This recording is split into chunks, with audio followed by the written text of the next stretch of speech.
di alam langit adalah pemimpin-pemimpin itu. Allah Subhanahu wa ta'ala berfirman, kullu ya'malu ala syakilatihi wa rabbukum a'lamu biman huwa ahda sabila. Imam Abu Thalib Al-Mahdi menafsirkan ayat ini, kullu ya'malu ala syakilatihi ay ala tariqah. Katakanlah oleh kamu ya Muhammad, semua makhluk ya'malu ala syakilatihi ay ala tariqah.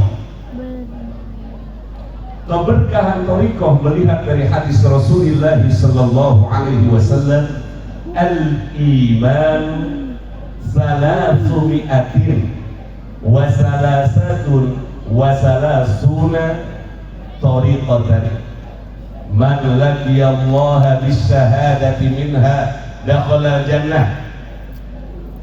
Iman itu terkandung 313 tariqah, 13 jalan.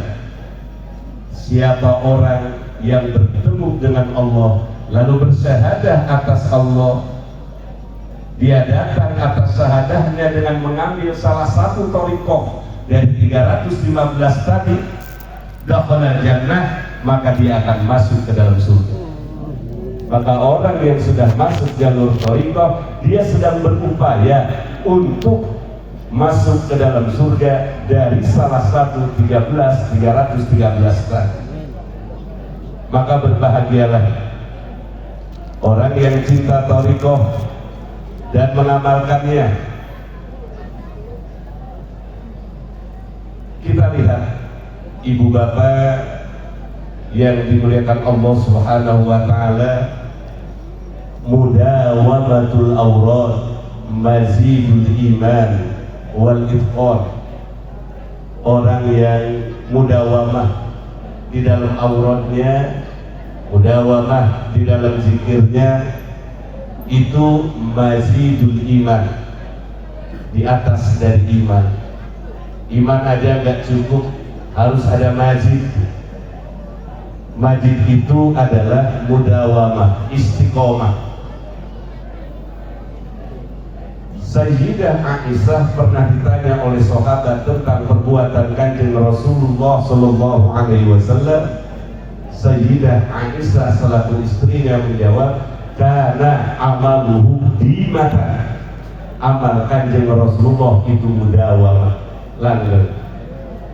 Tariqah mengajarkan kita untuk istiqomah. Memang secara jasad kita dan Mama berbeda alam. Kita berada pada alamul mulki, Mama berada di dalam alam barzah, alamul arwah, yang alam itu lebih luas. Tetapi secara dimah mudawamah, kita dan Mama sebenarnya tidak terpisah. Karena orang-orang yang masa hidupnya rajin berzikir, di alam sana pun tetap dia berzikir.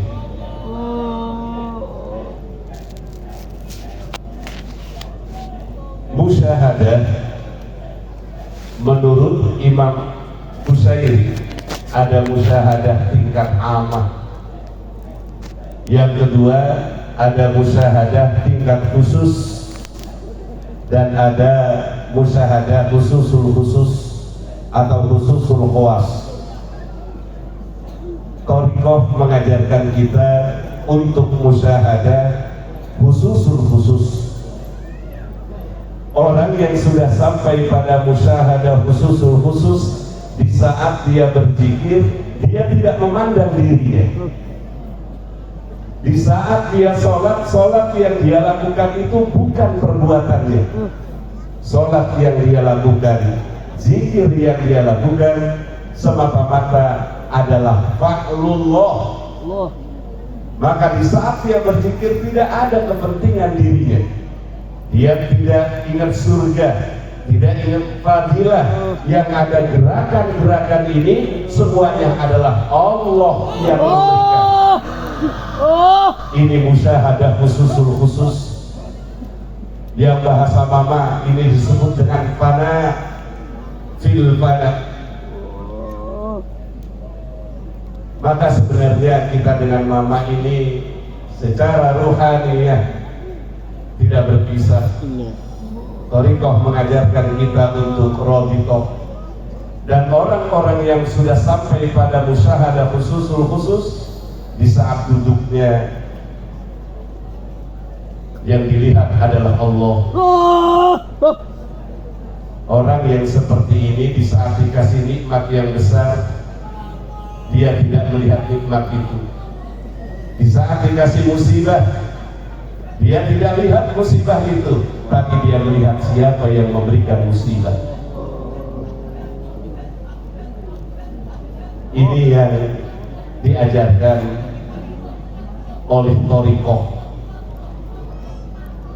Dan orang-orang yang sudah sampai pada musyahadah khusus di dalam ilmu nahwu ini disebutnya dengan dhamir munfasil. Dan orang-orang yang belum bisa melepaskan kepentingan dirinya itu disebut dengan dhamir muttasil. Wa mudmarar rab'il ladzi qadin fasal akil bihi kulla dhamirin muttasil. Dhamir adalah hati. Setiap hati yang sudah tidak ada kepentingan terhadap duniawi, maka dia bisa memperkuat hati yang masih terpaut terhadap duniawi. Ini kata Alfiyah. Apabila hati kita masih ada ketertarikan kepada selain Allah, jangan harap hati itu bisa membimbing hati-hati yang masih hubul dunia dan hubul jah. Allah. Syarat seorang muslim hatinya betul-betul hanya memandang Allah. Dan hanya dhamir munfasilah yang bisa mentauhidi dhamir muttasil. Kunta anta akromani ana marartu bihi huwa anta ana huwa dhamir munfasil.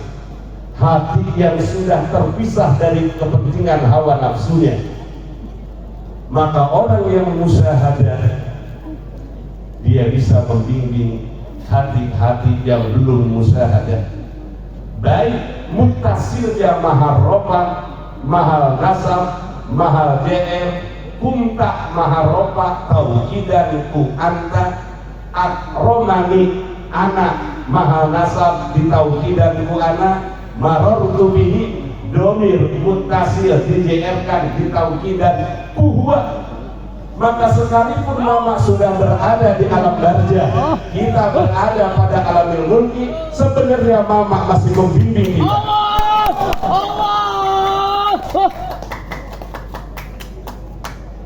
Inilah keuntungan memasuki jalan thariqah. Dan saya juga menjelaskan, thariqah bukanlah satu yang di luar agama. Thariqah bukan buntut dari agama sehingga lepas dari badan agama, tetapi thariqah adalah ruhul Islam. Ruhnya Islam adalah thariqah,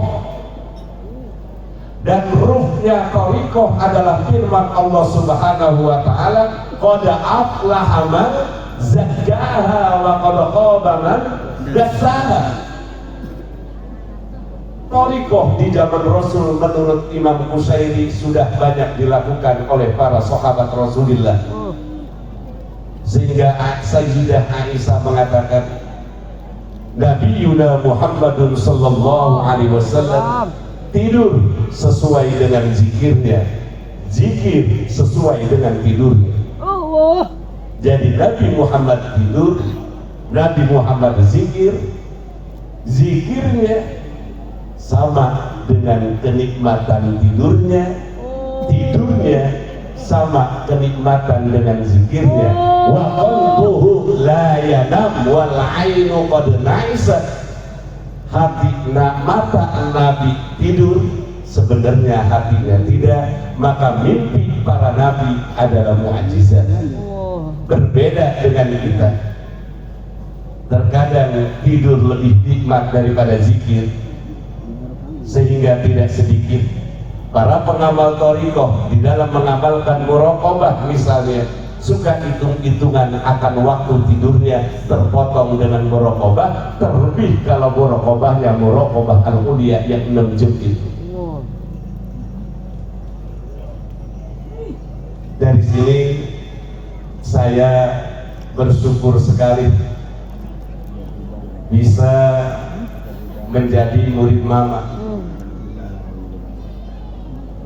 Karena betul kata mama, saya mengenal Allah cuma dari logatan, tina kitab, lain tina zauk, ari tina jauk mah ilmu teh bakal ngahasilkan musyahadah. Ari musyahadah teh keasukan ruhul Islam. Sebagus apapun di dalam kita melakukan agama Islam, tetapi belum sampai kepada musyahadah khususul khawas, maka tetap kita merasa orang yang bebas dari api neraka. Thariqah mengajarkan neraka dan surga jangan kamu pikirkan, yang penting apakah kamu mendapatkan ridho Allah. Sekalipun kamu dimasukkan ke dalam neraka oleh Allah, jika Allah ridho dengan zikirmu, jangan pernah menyesal. Ini adalah hakikat mahabbah, disebut juga dengan muraqabah al-urbiyah, wa ma khalaqtul jinna wal insa illa liya'budun. Jadi kalau ada orang yang bersedih karena sulit, yang bersedih karena adanya penyakit, tentu hatinya ini masih terpaut dengan selain Allah. Nabiullah Musa alaihi salatu wassalam, saya baca di dalam kitab karya Imam Fakhruddin Ar-Razi, nama kitabnya Al-Asmaul Husna. Nabi Musa pernah bertanya kepada Allah, ya Allah, siapa teman saya di surga? Lalu Allah subhanahu wa ta'ala menjawab, temanmu ada ya Musa, di tempat anu, di kampung Fulani, datangi di sana, datangi ke sana. Lalu Nabi Musa mencari orang tersebut. Ternyata orang tersebut sedang tertimpa penyakit yang mungkin kalau bukan waliullah nggak mungkin kuat. Waliullah Pak kalau dikasih penyakit nggak akan pernah merasa sakit dengan penyakit itu, bahkan semakin nikmat dengan penyakit itu. Lalu bagaimana dengan kita? Kalau kita mengaku wali, pernahkah kita merasa sakit dengan cobaan dari Allah?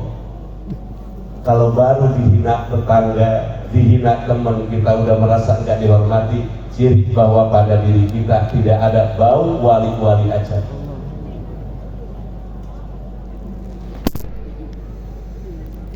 Baru diomongin orang sekampung kok sedih, ngamalin thariqah baru 2 tahun diomongin aliran sesat berhenti. Di mana sesatnya? Bahkan thariqah itu ruhnya Islam. Sebagus apapun Islam yang kita lakukan, kalau tidak ada ruhnya, tidak bernilai dalam arti tingkatan. Thariqah membawa itu. Lalu dilihat oleh Nabi Musa alaihissalam, orang itu lidahnya sedang berzikir, sementara badannya seluruhnya itu sudah dipenuhi oleh belatu. Dia bukan nabi, tapi dia waliullah. Lalu tatkala Nabi Musa datang, wali tersebut berkata, selamat datang ya Musa. Dan Nabi Musa tertegun, dari mana kamu bisa tahu kalau aku Musa? Dia berkata, aku sudah lama meminta kepada Allah supaya tidak ada yang datang kepada aku kecuali Nabi Musa. Selama 5 tahun aku tidak kedatangan siapa-siapa, dan saya yakin kamu adalah Musa. 5 tahun. Kalau kita ingin ketemu wali baru zikirnya 3 tahun, malu Nabi Musa. Amalkan thariqah baru 2 tahun pengen jadi wali. Di mana?